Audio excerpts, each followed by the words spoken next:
सिंध अंदर मजहबी इंतहा पसंदी डिघे अरसे खां सवालिया निशान बणियल रही आहे। के बेदार ज़हन इन अहम ऐं हसास नोयत जे मसले ते वावेला कंदा रहिया, पर वसवार कन लाटार कंदे झुटलाईंदा ऐं चवंदा रहिया त सिंध सूफ़ियुनि जी सरज़मीन आहे।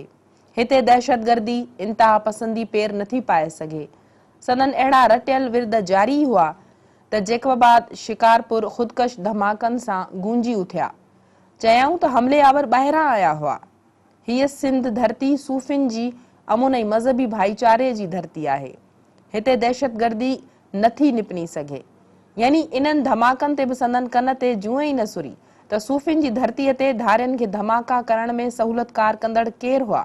साॻिया विर्द जारी रहिया त सेवण में 100 खां वधीक बेॾोही मासूम शहरी ख़ुदकुश धमाकनि में क़तल कया विया। इन धमाके सॼी सिंध खे धुंधाड़े छॾियो। चवण लॻा त उत्तर सिंध में दहशतगर्द ऐं मज़हबी इंतहा पसंद बलोचिस्तान ऐं पंजाब खां अची करे दहशतगर्द कार्रवायूं कनि था ऐं के इलाक़ाई माण्हू संदन सहूलतकार बणिजनि था। असां पंहिंजे इन्हनि सफ़नि ते केतिरा ई भेरा इहो चिता ॾेई चुका आहियूं त सिंध जी सूंहं, सर्त, प्यार ऐं मोहबत जी धरतीअ ते इंतहा पसंद सोच कैंसर जीअं पखिड़िजी रही आहे ऐं इंतहा पसंदनि मकड़ीअ जीअं पंहिंजो ॼार सॼी सिंध मथां विछाए छॾियो आहे। इंतहा पसंद सोच जी पखेड़ जो हिकिड़ो सबूत लम्स यूनिवर्सिटी जी शागिर्दियाणी नौरीन लगारीअ जो सूफ़ियुनि जी धरतीअ तां ख़िलाफ़त जी सरज़मीन ॾांहुं उसरण आहे।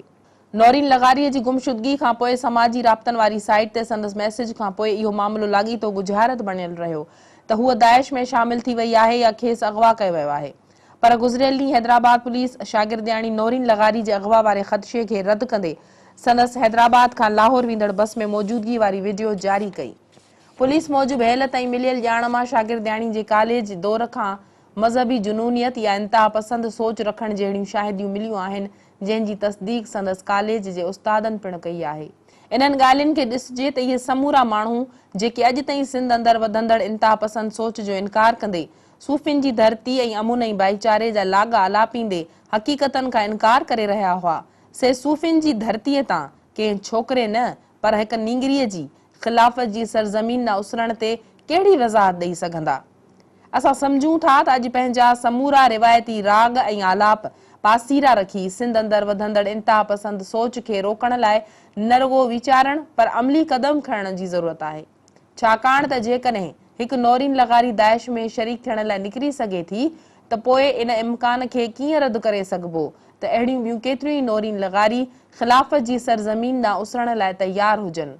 ॿियो त केॾी न ख़तरनाक ॻाल्हि आहे त हिकु पढ़ियल गढ़ियल घराणे जी नींगरी जेकॾहिं मज़हबी इंतहा पसंद सोच में एतिरो अॻिते वधी सघे थी त पोइ हिते त लखे ॿार स्कूलनि खां ई ॿाहिरि आहिनि ऐं पोइ उन्हनि लखे ॿारनि खे त केर बि वॾी आसानी सां वरगलाए दाइश छा ख़ुदकुश जैकेट बि पाराए सघे थो।